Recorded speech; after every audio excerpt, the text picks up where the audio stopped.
échouons tous. C'est ok. Ce qui n'est pas ok, c'est de rester à terre après avoir échoué. Celui qui reste à terre est un perdant. Et un gagnant est celui qui échoue et qui se relève. Qui échoue et qui se relève. Qui échoue et qui se relève. Il se relève toujours. Voilà ce qu'est un gagnant. C'est ça un gagnant. Je déteste les plans B.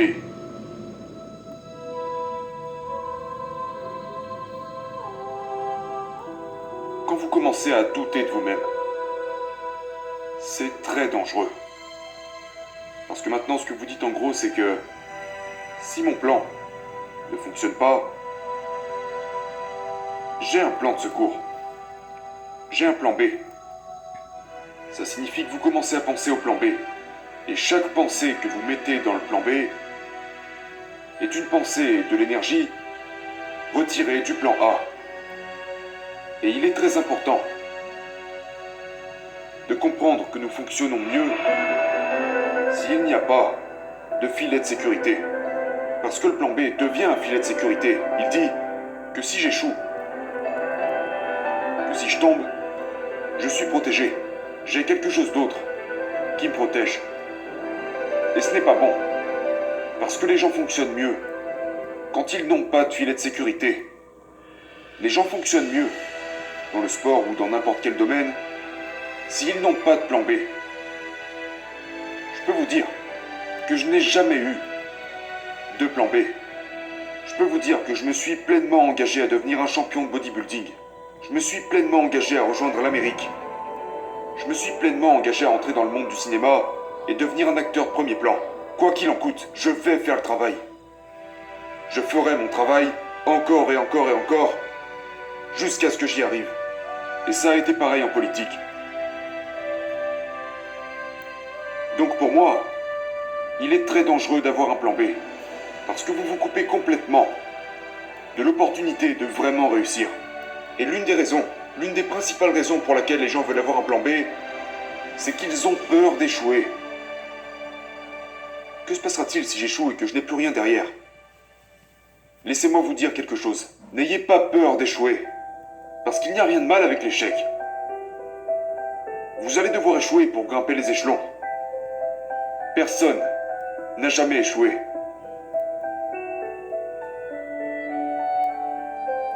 Michael Jordan a dit dans une de ses interviews, quand on lui disait « Vous êtes incroyable, vous êtes le meilleur basketteur de tous les temps ». Et il a dit « Eh bien, là vous venez seulement de mentionner mes succès ». Il a dit « Pour devenir le meilleur basketteur de tous les temps, j'ai raté plus de 9000 tirs ».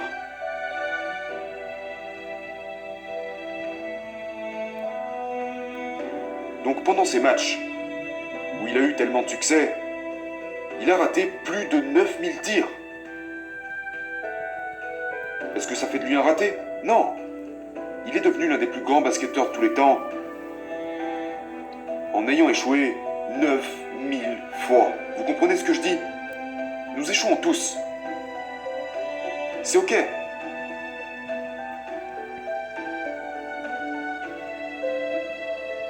Ce qui n'est pas ok, c'est de rester à terre après avoir échoué.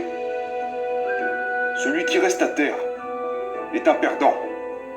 Et un gagnant est celui qui échoue et qui se relève. Qui échoue et qui se relève. Qui échoue et qui se relève. Il se relève toujours. Voilà ce qu'est un gagnant.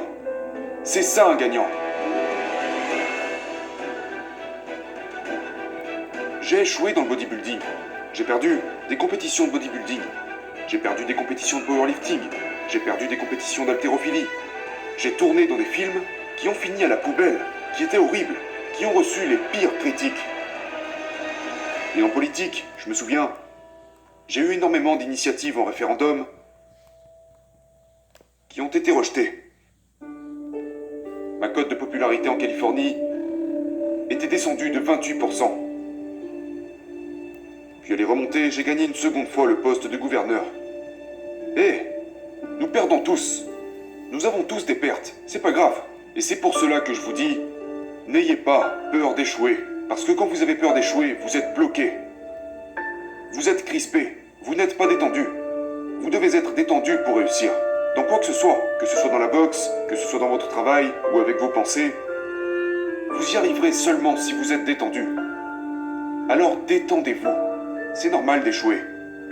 Allez-y simplement avec tout ce que vous avez. C'est tout ce dont il s'agit. Donc n'ayez pas peur d'échouer. C'est l'une de mes 6 règles pour réussir. Vous ne pourrez pas vous sentir complet. En tant que personne, si vous ne pensez pas à ce que vous pouvez faire pour les gens autour de vous qui ont peut-être besoin d'aide. Je pense que tout le monde est motivé par différents types de choses. Pourquoi celle-ci n'en ferait-elle pas partie? J'étais un immigrant qui débarquait en Amérique. Et j'ai vu à quel point les États-Unis étaient le pays le plus généreux du monde.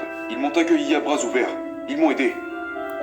Les autres bodybuilders aux côtés desquels je m'entraînais m'ont amené des assiettes à mon appartement parce que je n'avais pas d'assiette, je n'avais pas de couvert, je n'avais pas de couverture, je n'avais pas d'oreiller, je n'avais pas de télévision, je n'avais pas de radio, j'avais rien. Et ils m'ont apporté tout ça à mon appartement. Ils m'ont aidé. J'ai vu la générosité de l'Amérique de mes propres yeux. Et je me suis dit en tant qu'immigrant, après avoir été accueilli de cette façon, que je devais m'assurer de donner quelque chose en retour. Je suis un bodybuilder, qu'est-ce que je peux faire? Et ensuite j'ai réalisé qu'il y avait les Jeux paralympiques et que j'étais en mesure d'aider et d'entraîner les athlètes des Jeux paralympiques. Et donc j'ai commencé à m'impliquer dans les Jeux paralympiques et je leur ai proposé d'ouvrir une section de powerlifting pour les Jeux paralympiques avec du soulevé de terre qui n'est pas une chose risquée à faire et du développé couché qui n'est pas non plus risqué à faire. Et c'est devenu le sport numéro 1 dans la section paralympique, le powerlifting. Les salles sont toujours bondées, avec des publics de 5000 personnes. Et je suis devenu l'entraîneur national et l'entraîneur international des Jeux paralympiques.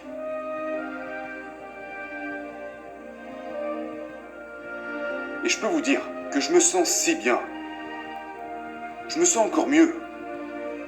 En allant voir ces concours de powerlifting et voir une centaine d'athlètes venant de partout dans le monde concourir dans le domaine du powerlifting et être heureux qu'en gagnant mes propres concours de bodybuilding.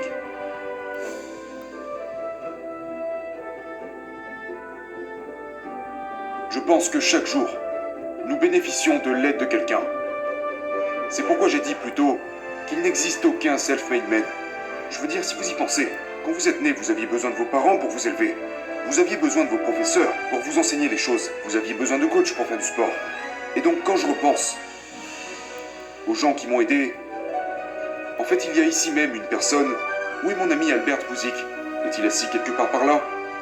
La raison pour laquelle je voulais qu'il vienne dans les premiers rangs, afin que vous puissiez le voir, c'est parce que sans Albert Bouzik, je n'aurais pas eu cette carrière dans le bodybuilding. Reste là mon ami, de façon à ce que les gens puissent voir ton visage.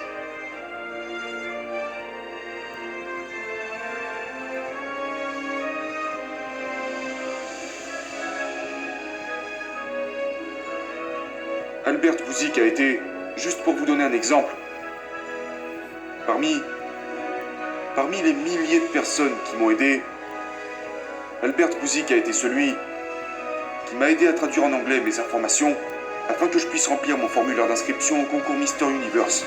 Et puis il a pris l'avion avec moi jusqu'à Londres pour m'accompagner à mon concours.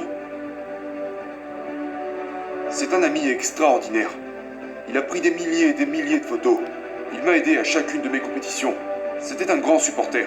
Et c'est le genre de personne dont nous avons besoin. Nous avons tous besoin d'aide. Nous avons besoin d'aide. J'ai toujours eu besoin d'aide dans tout ce que j'ai entrepris. Je me souviens qu'une fois quelqu'un m'a dit que j'étais le plus grand self-made man. J'ai répondu, tu peux dire tout ce que tu veux. Tu peux m'appeler Arnie, tu peux m'appeler Schwarzy, tu peux m'appeler Terminator, tu peux m'appeler Gouvernator, mais ne m'appelle jamais self-made man. J'ai dit parce que je ne suis pas arrivé là tout seul. Je veux dire, pensez une seconde au fait de devenir célèbre dans le monde du cinéma. Comment allez-vous devenir célèbre en tant qu'acteur si vous n'avez pas d'audience? La seule chose qui fait que vous pouvez avoir du succès dans un film, c'est les gens qui décident d'aller voir ce film.